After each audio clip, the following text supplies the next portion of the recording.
আমি ডিটেলসে পুরো জানি না। আমি এখানে আসার পরে আমি জানলাম যে এরকম একটা ঘটনা ঘটেছে। মুস্তাফিজকে কেকেআর রাখতে পারছে না। তো তাকে কেকেআর বাদ করে নাই, যেটা পরে শুনলাম যে কেকেআর অর্থাৎ ওদেরকে বলা হয়েছে যে from the top security of Indian government, তাদের ওখান থেকে নাকি বলা হয়েছে যে তার সিকিউরিটি নিয়ে একটা কনসার্ন আছে। কারণ আমি জানি না যে কিসের সিকিউরিটি কী হলো। আমরা তো যাতায়াত করছে, মানুষ যাবে এক জায়গা থেকে আরেক জায়গায়। মোস্তাফিজ, এটাও ঠিক, মোস্তাফিজ ইজ তো একটা ইন্টারন্যাশনাল একটা প্লেয়ার।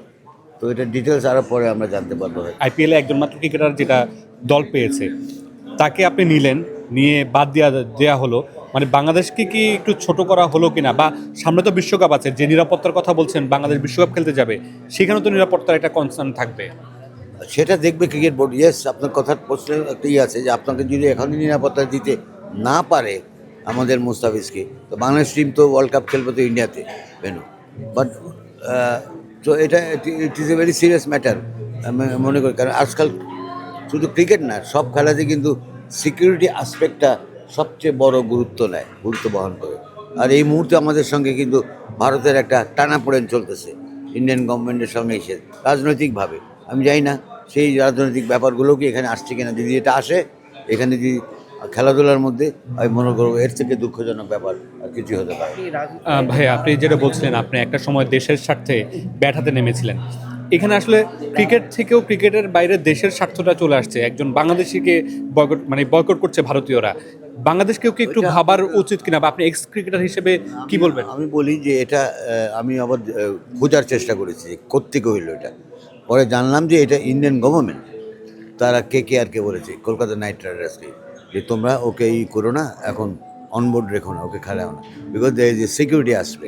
তো এটা যখন বলে দেয়, আমাদের এখানে যদি আজকে বিপিএল চলতেছে, যদি আমাদের গভর্নমেন্ট বা সিকিউরিটি মিনিস্ট্রি অফ হোম থেকে বলে যে আপনারা ফরেন প্লেয়ারগুলিকে ব্যান করে দেন, ওরা খেলবে না, দেশের লোক দিয়ে আমরা ক্রিকেট খেলবো, কাজেই তখন ওই সিকিউরিটি অ্যাসপেক্টে তখন অনেক ব্যাপার অ্যাড্রেস করতে হয়।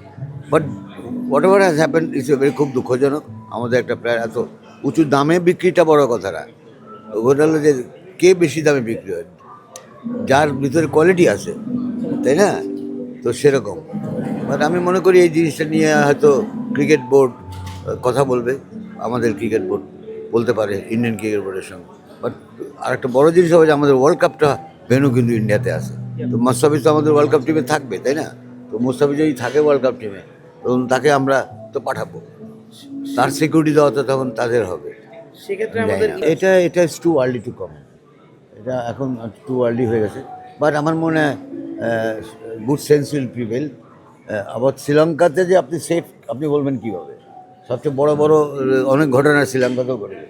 তো ওয়ার্ল্ড ইজ নাও অ্যাবসলিউটলি একটা হয়ে গেছে। বাট আমরা আশা করবো যে সব কিছুর একটা হবে, খেলার পিছনে আমরা সবাই থাকবো। লেট কিপ ক্রিকেট শুধু না, সব খেলাকে ক্লিন এবং আউট অফ দ্য বক্স আমাদের চিন্তা করা উচিত, যে to maintain the security. And sports is an entertainment. মানুষ মাঠে আসে, খেলা আসে, এন্টারটেনমেন্ট পেতে চায়।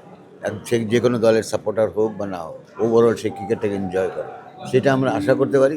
তবে এটা ঠিক, আমাদের এই ঘটনাটা কিছুটা আমরা হয়তো অফিসিয়াল স্টেটমেন্ট পেয়ে যাব, আমি জানি না, কারণ আপনাদের থেকে শুনতেছি আমি যে এরকম একটা ঘটনা ঘটেছে। তারপরে আমি দেখলাম ওখানে আমার বোর্ড ডাইরেক্টর ছিল, আমাকে দেখালো যে এরকম একটা। এটা তো অনেক কিছু আজকে হাত মিলায় না ভাই, কত দুঃখজনক। একটা টিমের সাথে খেলা শেষ হয়ে গেলে হ্যান্ডশেক করতে হয়। রাজনৈতিক কারণে এগুলি তো এখন দেখা যাচ্ছে যে, আমি তো রাজনৈতিক কারণে বলবো যে হাত মেলাচ্ছে না।